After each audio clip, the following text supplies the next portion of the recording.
ഇന്ന് നമ്മൾ പഠിക്കാൻ പോകുന്നത് നെറ്റ്വർക്ക് ടോപ്പോളജീനെ കുറിച്ചാണ്. പേജ് നമ്പർ 58 ആണ്.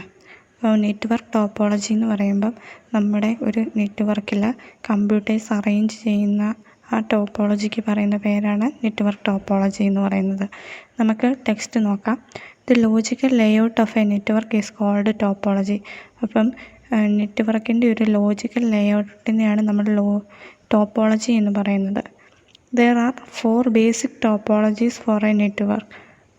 ഇപ്പം നമ്മൾ സാധാരണ 4 ടോപ്പോളജിയാണ് നെറ്റ്വർക്ക് ടോപ്പോളജി ഫോളോ ചെയ്യുന്നത്. ഒന്ന് bus, ring, tree and star ടോപ്പോളജിയാണ് മെയിനായിട്ട് നമ്മൾ യൂസ് ചെയ്യുന്ന നെറ്റ്വർക്ക് ടോപ്പോളജി എന്ന് പറയുന്നത്. ഫസ്റ്റ് വണ് ബസ് ടോപ്പോളജി എന്താണെന്ന് നോക്കാം. ബസ് നെറ്റ്വർക്ക് എന്താണെന്ന് നോക്കാം. In a bus network all nodes are connected to a single wire or cable. ഇപ്പം ഒരു ബസ് നെറ്റ്വർക്ക് എന്ന് പറയുമ്പോൾ എല്ലാ നോഡ്സും ഒരു സിംഗിൾ വയർ ഓർ കേബിളിനകത്ത് കണക്ട് ചെയ്തേക്കുന്നതിനെയാണ് നമ്മൾ ബസ് നെറ്റ്വർക്ക് എന്ന് പറയുന്നത്. It has 2 end points. അപ്പം ഈ സിംഗിൾ വയർ ഓർ കേബിളിലാണ് നമ്മൾ നോഡ്സ് എല്ലാം കണക്ട് ചെയ്തേക്കുന്നത് അല്ലേ. അപ്പോൾ 2 എൻഡ് പോയിൻറ്റ്സ് കാണും നമുക്ക് ഈ ടോപ്പോളജീസിന്. ഈ communication device on the network transmit electronic messages to other devices. Adding nodes in a bus network is easy, but as all computers are linked in a row, fault identification is really difficult. അപ്പം നമ്മുടെ communication എന്ന് പറയുമ്പോൾ ഓരോ communication ഡിവൈസസും ഈ നെറ്റ്വർക്കിലൂടെയാണ് electronic messages അടുത്ത ഡിവൈസിലേക്ക് transfer ചെയ്യുന്നത്. ഈ bus നെറ്റ്വർക്കിലൂടെ. അപ്പോൾ നമ്മൾ പറഞ്ഞായിരുന്നു ഒരു സിംഗിൾ വയർ ഓർ കേബിളിനകത്താണ് ഈ നോഡ്സ് എല്ലാം കണക്ട് ചെയ്തേക്കുന്നത്. അപ്പോൾ ഓരോ കമ്മ്യൂണിക്കേഷൻ ഡിവൈസും കമ്മ്യൂണിക്കേറ്റ് ചെയ്യുന്നത്, ഇലക്ട്രോണിക് മെസ്സേജുകൾ കൈമാറുന്നത് ഈ സിംഗിൾ വയർ ഓർ കേബിൾ വഴിയായിരിക്കും. അതുകൊണ്ട് നമുക്കെന്താ ഈ ബസ് നെറ്റ്വർക്കിനകത്ത് നോഡ്സ് ആഡ് ചെയ്യാൻ വളരെ ഈസിയാണ്. പക്ഷേ ഫോൾട്ട് ഐഡൻറ്റിഫിക്കേഷൻ എന്ന് പറയുന്നത് ഭയങ്കര ബുദ്ധിമുട്ടാണ്. ഫോൾട്ട് ഐഡൻറ്റിഫിക്കേഷൻ എന്ന് പറയുമ്പം ഇത് ഒരു സിംഗിൾ വയർ ഓർ കേബിൾ തന്നെയാണ് അറേഞ്ച് ചെയ്തേക്കുന്നത് കൊണ്ട് ഏത് നെറ്റ്വർക്കിനാണ് മെസ്സേജ് ചെല്ലുന്നതെന്ന് ഐഡൻറ്റിഫൈ ചെയ്യാൻ വളരെ ബുദ്ധിമുട്ടാണെന്നാണ് ബസ് ടോപ്പോളജി പറഞ്ഞേക്കുന്നത്. ഇനി നെക്സ്റ്റ് ടൈപ്പ് ഓഫ് ടോപ്പോളജിയാണ് റിംഗ് ടോപ്പോളജി അല്ലെങ്കിൽ ring network. In a ring network all micro computers and other communication devices are connected in a continuous circular loop as to form a ring. അപ്പോൾ ring network എന്ന് പറയുമ്പോൾ communication ഡിവൈസുകളെല്ലാം ഒരു circular ലൂപ്പിൽ ഒരു ring സ്ട്രക്ചറിൽ connect ചെയ്തേക്കുന്നതാണ് ring network എന്ന് പറയുന്നത്. There are no end points. അപ്പോൾ ഇതിന് എൻഡ് പോയിൻറ്റ്സ് ഇല്ല. സർക്കുലറിലാണ് കണക്ട് ചെയ്തേക്കുന്നത്, അതുകൊണ്ട് ഇതിന് എൻഡ് പോയിൻറ്റ്സ് എന്ന് പറയുന്നത് ഇല്ല. Electronic messages are passed around the ring until reach the right destination. അപ്പോൾ ഇലക്ട്രോണിക് മെസ്സേജുകളൊക്കെ ട്രാൻസ്ഫർ ചെയ്യുന്നത് ഈ റിംഗ് ബേസിലായിരിക്കും. ഒരു ടെർമിനലിൽ നിന്ന് അടുത്ത ടെർമിനലിലേക്ക് അങ്ങനെ റിംഗ് ബേസിലായിരിക്കും ഇലക്ട്രോണിക് മെസ്സേജസ് ഒക്കെ പാസ് ചെയ്യുന്നത്. There is no central server. അപ്പോൾ ഇതിൻ്റെ ഡയറക്റ്റായിട്ട് മൈക്രോ കമ്പ്യൂട്ടേഴ്സ് ഒരു റിംഗ് സ്ട്രക്ചറിൽ കണക്ട് ചെയ്തേക്കുവാണ്. അതുകൊണ്ട് തന്നെ ഒരു സെൻട്രൽ സെർവർ ഈ റിംഗ് ടോപ്പോളജിക്ക് അല്ലെങ്കിൽ റിംഗ് നെറ്റ്വർക്കിനില്ല.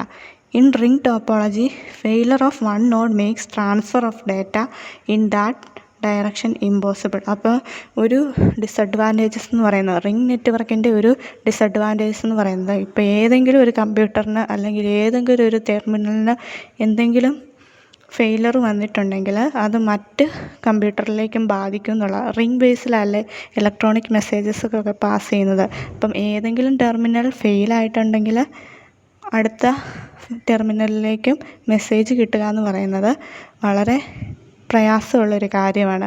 ഇതാണ് റിംഗ് നെറ്റ്വർക്കിൻ്റെ ഒരു ഡിസഡ്വാൻറ്റേജസ് എന്ന് പറയുന്നത്. ഇനി നെക്സ്റ്റ് ടൈപ്പ് ഓഫ് നെറ്റ്വർക്കാണ് ട്രീ നെറ്റ്വർക്ക് അല്ലെങ്കിൽ tree topology. In a tree topology the nodes are connected to the backbone cable like that of branches of tree. അപ്പം ഈ ട്രീ നെറ്റ്വർക്കിൻ്റെ മേന്മയെന്ന് പറയുന്നത് ഒരു ബാക്ക് ബോൺ കാണും, പിന്നെ ഒരു ട്രീ സ്ട്രക്ചറിലായിരിക്കും നോഡ്സ് എല്ലാം കണക്ട് ചെയ്തേക്കുന്നത്. It is another form of bus topology, but street topology covers more distance. അപ്പം നമ്മൾ ബസ് ടോപ്പോളജി എന്താണെന്ന് കണ്ടായിരുന്നു, അല്ലെങ്കിൽ ബസ് നെറ്റ്വർക്ക് എന്താണെന്ന് കണ്ടായിരുന്നു. അപ്പോൾ ട്രീ ടോപ്പോളജി എന്ന് പറയുന്നത്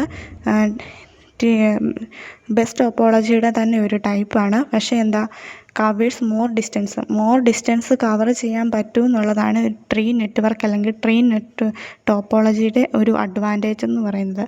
it is easy to add or detach nodes in tree topology. നമ്മൾ ബസ്സിനകത്ത് കണ്ടായിരുന്നു നോട്ട്സൊക്കെ ആഡ് ചെയ്യാൻ എളുപ്പമാണ്. അതുപോലെ തന്നെയാണ് ട്രീക്കകത്തും നോഡൊക്കെ ട്രാൻസ്ഫർ ചെയ്യാൻ അല്ലെങ്കിൽ അറ്റാച്ച് ചെയ്യാനൊക്കെ എളുപ്പമാണ് ട്രീ നെറ്റ്വർക്കിന്.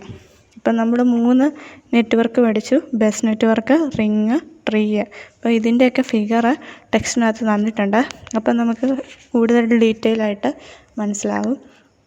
ഇനി next star network, page number 60. A star network is one in which all microcomputers and other communication devices are directly connected to a central server through cables. അപ്പം സ്റ്റാർ നെറ്റ്വർക്കിൻ്റെ ഒരു advantage എന്ന് പറഞ്ഞാൽ ഒരു സെൻട്രൽ സെർവർ കാണും. അതിനകത്ത് നിന്ന് directly other communication ഡിവൈസുകൾ കണക്ട് ചെയ്ത് വെച്ചേക്കുമായിരിക്കും. Electronic messages are routed through central hub to their destination. അപ്പോൾ ഇലക്ട്രോണിക് മെസ്സേജസ് പാസ് ചെയ്യുന്നത് ഇവിടുന്ന് സെൻട്രൽ ഹബിൽ നിന്ന് അടുത്ത ഡെസ്റ്റിനേഷനിലേക്കായിരിക്കും ഇലക്ട്രോണിക് മെസ്സേജുകളൊക്കെ പാസ് ചെയ്യുന്നത്. Nodes have no direct link with each other but communicate through central computer server. അപ്പോൾ 2 നോഡുകൾ തമ്മിൽ ഡയറക്റ്റായിട്ട് ഇതിനകത്ത് കമ്മ്യൂണിക്കേറ്റ് ചെയ്യുന്നില്ല. സെൻട്രൽ കമ്പ്യൂട്ടർ അല്ലെങ്കിൽ സെൻട്രൽ കമ്പ്യൂട്ടർ സെർവർ വഴിയായിരിക്കും മെസ്സേജുകൾസൊക്കെ പാസ് ചെയ്യുന്നത്.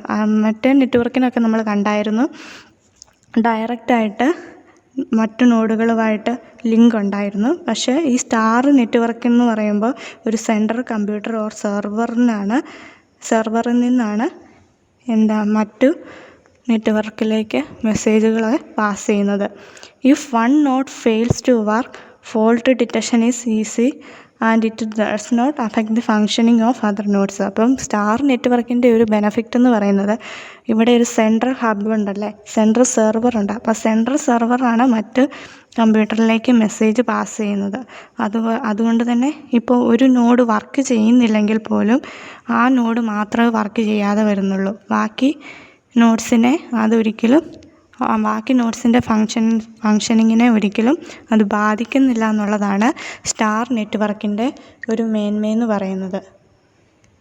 അപ്പം നമ്മൾ ഡിഫറെൻറ്റ് ടൈപ്സ് ഓഫ് നെറ്റ്വർക്ക്സ് നോക്കി: ബസ്, റിങ്, ട്രീ, സ്റ്റാർ. അപ്പം നമ്മൾ ഫിഗർ കണ്ടാൽ തന്നെ അറിയാം. അപ്പം നമ്മൾ ഇതിനകത്ത് കമ്പ്യൂട്ടർ അറ്റാച്ച് ചെയ്തേക്കുന്നതിന് നോഡെന്നാണ് വിളിക്കുന്നത്.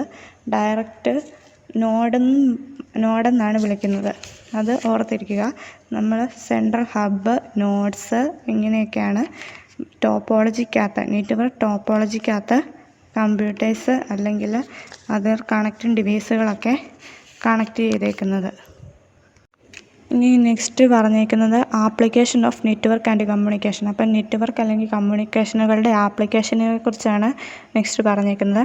The various practical application of network and communication connectivity is detailed below. അപ്പോൾ താഴെ തന്നിരിക്കുന്നത് ഡിഫറെൻറ്റ് കമ്മ്യൂണിക്കേഷൻ അല്ലെങ്കിൽ നെറ്റ്വർക്കിൻ്റെ പ്രാക്ടിക്കൽ ആപ്ലിക്കേഷനുകളാണ് താഴെ തന്നിരിക്കുന്നത്. First one work group computing and groupware. Telecommunication networks and computers enable us to collaborate, to share resources, communicate ideas and coordinate our effort as members of formal and informal work groups that make up today's organization. അപ്പോൾ telecommunication network എന്ന് പറയുമ്പോൾ എന്താ, റിസോഴ്സസിനെ share ചെയ്യാനും communicate ideas share ചെയ്യാനും അതുപോലെ തന്നെ നമ്മുടെ വർക്കുകളൊക്കെ കോർഡിനേറ്റ് ചെയ്യാനും നമ്മുടെ ഗ്രൂപ്പിലുള്ള മെമ്പേഴ്സുമായിട്ട് ചെയ്യാനും ഒക്കെ സാധിക്കുന്നുണ്ട്. A group of person working together on a particular assignment and sharing information is called work group. അപ്പം ഒരു ഗ്രൂപ്പ് ഓഫ് പീപ്പിൾസ് ഒരു പർട്ടിക്കുലർ അസൈൻമെൻറ്റിന് വേണ്ടി ഒരുമിച്ച് വർക്ക് ചെയ്യുകയും ഇൻഫർമേഷൻ ഷെയർ ചെയ്യുകയും ചെയ്യുന്നതിനെയാണ് വർക്ക് ഗ്രൂപ്പ് എന്ന് പറയുന്നത്. In work group computing, also called collaborative computing, teams of co-workers often at different locations uses network or microcomputers to share information and to cooperate on project. അപ്പോൾ ഈ work group കമ്പ്യൂട്ടിങ്ങിനെ നമ്മൾ collaborative computing എന്നും കൂടെ വിളിക്കാറുണ്ട്. എന്ന് വെച്ച് കഴിഞ്ഞാൽ നമ്മുടെ കൂടെയുള്ള ടീംസിലുള്ള കോവർക്കേഴ്സ് ഡിഫറെൻറ്റ് ലൊക്കേഷനിൽ ഇരുന്നുകൊണ്ട് നെറ്റ്വർക്ക് യൂസ് ചെയ്ത് അല്ലെങ്കിൽ മൈക്രോ കമ്പ്യൂട്ടേഴ്സൊക്കെ യൂസ് ചെയ്ത് ഇൻഫർമേഷനെയൊക്കെ ഷെയർ ചെയ്യുന്നു. അപ്പോൾ ഒരു പ്രൊജക്റ്റിൻ്റെ തന്നെ ഇൻഫർമേഷനെ തന്നെ ഷെയർ ചെയ്യുക എന്നാണ് ഈ വർക്ക് ഗ്രൂപ്പ് കമ്പ്യൂട്ടിംഗ് എന്ന് പറയുന്നത്. Work group computing is made possibly by a software called groupware. അപ്പം വർക്ക് ഗ്രൂപ്പ് കമ്പ്യൂട്ടിംഗ് എന്ന് പറയുന്നത് ഗ്രൂപ്പ് വെയർ എന്ന് പറയുന്ന ഒരു സോഫ്റ്റ്വെയർ കൊണ്ടാണ് വർക്ക് ചെയ്യുന്നത്.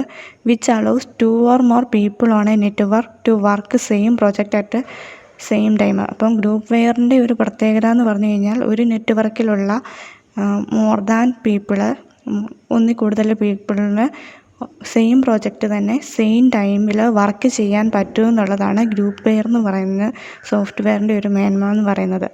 It allows several people to create documents, keep track of project, route messages and manage deadlines.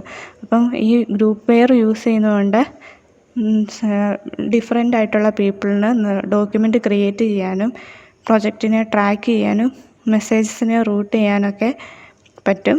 Group wear enables a supervisor to manage workflow via individual computers instead of physically moving from place to place having face to face meeting. അപ്പം groupware use ചെയ്യുന്നതുകൊണ്ട് ഒരു ഗ്രൂപ്പിൻ്റെ അല്ലെങ്കിൽ ഒരു പ്രൊജക്റ്റിൻ്റെ supervision transfer ചെയ്യാൻ പറ്റും. ഒരു പ്ലേസിൽ നിന്ന് അടുത്ത പ്ലേസിലേക്ക് ഫേസ് മീറ്റിംഗ് വഴിയോ അങ്ങനെ ഏതെങ്കിലുമൊക്കെ മീറ്റിംഗ് വഴിയോ മെസ്സേജസ് അല്ലെങ്കിൽ വർക്കിൻ്റെ ഫ്ലോയൊക്കെ ട്രാൻസ്ഫർ ചെയ്യാൻ പറ്റും. Different categories of groupware include group scheduling, electronic meeting support, whiteboard, video conferencing, workflow automation etcetera. അപ്പം ഗ്രൂപ്പ് വെയറിൻ്റെ ഡിഫറെൻറ്റ് കാറ്റഗറീസ് എന്നൊക്കെ പറയുന്നതാണ് group scheduling, electronic meeting support, whiteboard, video conferencing, workflow ഓട്ടോമേഷനൊക്കെ ഗ്രൂപ്പ് വെയറിൻ്റെ different കാറ്റഗറീസാണ്. Example പറഞ്ഞേക്കുന്നത് ലോട്ടസ് നോട്ട്സ് ആണ്. ഇപ്പം ഒരു പ്രൊജക്റ്റ് അല്ലെങ്കിൽ വർക്ക് ഒരാളുടെ സൂപ്പർവിഷൻ്റെ അണ്ടറിൽ ആ സെയിം ടൈം തന്നെ ബാക്കി ഉള്ളവർക്കും കൂടെ ചെയ്യാൻ പറ്റും എന്നുള്ളതാണ് ഗ്രൂപ്പ് വെയർ അല്ലെങ്കിൽ വർക്ക് ഗ്രൂപ്പ് കമ്പ്യൂട്ടിങ്ങിൻ്റെ ഒരു മേന്മ എന്ന് പറയുന്നത്. ഇനി നെറ്റ്വർക്ക് ആൻഡ് കമ്മ്യൂണിക്കേഷൻ്റെ അടുത്ത ഒരു ആപ്ലിക്കേഷനാണ് ടെലികമ്മ്യൂട്ടിംഗ് ആൻഡ് വെർച്വൽ ഓഫീസസ്. അപ്പം ടെലികമ്മ്യൂട്ടിംഗ് ആൻഡ് വെർച്വൽ ഓഫീസസ് ആണ് ഇപ്പം ഈ കോവിഡിൻ്റെ സാഹചര്യത്തിൽ എല്ലാവരും തന്നെ ചെയ്യുന്നവരാണ്. അപ്പം വീട്ടിലിരുന്നുകൊണ്ട് തന്നെ ആൾക്കാർ വർക്ക് ചെയ്യുന്നു എന്നുള്ളതാണ്. അപ്പം ടെലികമ്മ്യൂണിക്കേറ്റിംഗ് ഡിവൈസുകൾ വഴി communicating e work, telework, working from home or working at home is a work arrangement in which employees enjoy flexibility in working location and hours. അപ്പം ഇങ്ങനെ ടെലികമ്മ്യൂണിക്കേഷൻ അല്ലെങ്കിൽ കമ്മ്യൂട്ടിംഗ് വഴി എംപ്ലോയീസ് വർക്കിംഗ് ലൊക്കേഷനിൽ ഇരുന്നു കൊണ്ട് മണിക്കൂറോളം ജോലി ചെയ്യുന്നു. This is made possibly by telecommunication networks and advanced systems in collaboration in their work place. അപ്പം ഇതെങ്ങനെയാണ് പോസിബിൾ ആവുന്നതെന്ന് പറഞ്ഞു കഴിഞ്ഞാൽ ടെലികമ്മ്യൂണിക്കേഷൻ നെറ്റ്വർക്ക് വഴിയാണ് ഇത് സാധ്യമാവുന്നത്. In other words, the daily commute's central place of work is replaced by telecommunication links. It is facilitated by tools as group wear, virtual private networks, video conferencing, etc. അപ്പം ഈ commuting അല്ലെങ്കിൽ virtual ഓഫീസിന് വേണ്ടി ഉപയോഗിക്കുന്ന ആപ്ലിക്കേഷനുകളാണ് groupware, virtual private networks, അതൊക്കെ video conferencing ഇതൊക്കെ. It helps companies to save significant amount of travel time and cost. അപ്പം ഇതിൻ്റെ ഒരു ബെനിഫിറ്റ് എന്ന് പറഞ്ഞു കഴിഞ്ഞാൽ ട്രാവൽ ടൈം അല്ലെങ്കിൽ കോസ്റ്റ് കുറയ്ക്കാമെന്നുള്ളതാണ് ടെലികമ്മ്യൂണിക്കേറ്റിൻ്റെ ഒരു പ്രത്യേകത എന്ന് പറയുന്നത്. The virtual office is a non permanent and mobile office run with computers and communication technology. Virtual office എന്ന് പറയുന്ന ഒരു നോൺ പെർമനൻ്റ് അല്ലെങ്കിൽ mobile office റണ്ണാണ്. Employees work there work from there Holmes. അപ്പം എന്താ, എംപ്ലോയീസ് അവരവരുടെ വീട്ടിലിരുന്ന് അല്ലെങ്കിൽ കാറിലിരുന്ന് ന്യൂ വർക്ക് സൈറ്റിൻ്റെ കാര്യങ്ങൾ ന്യൂ വർക്ക് സൈറ്റിലൊക്കെ ഇരുന്നിട്ട് വർക്ക് ചെയ്യുന്നതിനെയാണ് നമ്മൾ വെർച്വൽ ഓഫീസ് എന്ന് പറയുന്നത്. Virtual office exist more in virtual space in physical space. Its only communication with the outer world may be through a post office, a voice mail system, a web page, an email address and social media. അപ്പം outer side വേൾഡിനോട് communicate ചെയ്യുന്നത് ഇങ്ങനെയുള്ള virtual office വഴി outer വേൾഡിനോട് communicate ചെയ്യുന്നത് post office വഴിയോ അല്ലെങ്കിൽ voice mail system വഴിയോ web page വഴിയോ email വഴി അല്ലെങ്കിൽ സോഷ്യൽ മീഡിയ വഴിയൊക്കെ ആയിരിക്കും പുറത്തുള്ള വേൾഡുമായിട്ട് കമ്മ്യൂണിക്കേറ്റ് ചെയ്യുന്നത്. ഈ virtual office blends home and work to gain efficiency in both. അപ്പം ഈ വെർച്വൽ ഓഫീസിൻ്റെ ഒരു ബെനഫിറ്റ് എന്ന് പറയുന്നത് ഹോമിലെ കാര്യങ്ങളും അതുപോലെ തന്നെ നമ്മുടെ വർക്കും ഒരുപോലെ എഫിഷ്യൻ്റായിട്ട് കൊണ്ടുപോകാൻ സാധിക്കും എന്നുള്ളതാണ് ഈ വെർച്വൽ ഓഫീസിൻ്റെ ഒരു മേന്മ. പക്ഷേ ഇതെന്ന് പറയുന്നത് ഒരു പെർമനൻ്റ് റെസിഡൻസ് അല്ല, ഒരു പെർമനൻ്റ് ആയിട്ടുള്ള ഒരു വർക്ക് പ്ലേസ് അല്ല. അതുകൊണ്ട് കുറച്ച് ബുദ്ധിമുട്ടുകളൊക്കെ കാണുമായിരിക്കും. പക്ഷേ ഒരു എംപ്ലോയിക്ക് കൂടുതലും കംഫർട്ടബിൾ ആയിരിക്കും വെർച്വൽ ഓഫീസ് എന്ന് പറയുന്നത്. അപ്പം നമ്മൾ ഈ ക്ലാസ്സിൽ കണ്ടിരുന്നത് different type of network topologies കണ്ടു, നെറ്റ്വർക്ക്സ് ആൻഡ് കമ്മ്യൂണിക്കേഷൻ്റെ ആപ്ലിക്കേഷനുകൾ കണ്ടു.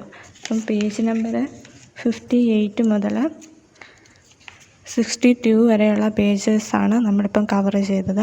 അടുത്തത് നമ്മൾ അടുത്ത ക്ലാസ്സിൽ പഠിക്കുന്നു. അപ്പം നിങ്ങൾ ഓർത്തിരിക്കുക, നെറ്റ്വർക്ക് ടോപ്പോളജീസ് എപ്പോഴും എക്സാമിന് ചോദിക്കുന്ന ഒരു ക്വസ്റ്റ്യനാണ് നെറ്റ്വർക്ക് ടോപ്പോളജീസ് എന്ന് പറയുന്നത്. അത് ഫിഗർ സഹിതം വരച്ചു കഴിഞ്ഞാൽ നമുക്ക് ഫുൾ സ്കോറ് നേടാൻ പറ്റത്തുള്ളൂ. അതുകൊണ്ട് മെയിനായിട്ട് നിങ്ങൾ ഇത് പഠിച്ചിരിക്കണം.